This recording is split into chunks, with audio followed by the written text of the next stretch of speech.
Ja han passat 3 dies i el que farem serà mirar el resultat. Durant aquests 3 dies el que hem fet ha sigut anar-ho remenant i al remenar podeu veure com surten bombolles. Ja ho veureu, acosteu-vos. I ara el que farem serà filtrar-ho. I el que farem servir seran 2 coladors, un de metàl·lic i un de roba.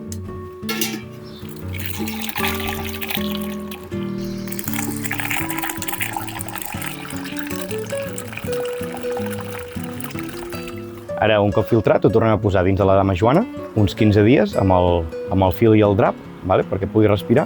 I si no, l'altra opció que tenim és, si no volem esperar els 15 dies, embotellar-ho ja directe. Quina recomanació us dono?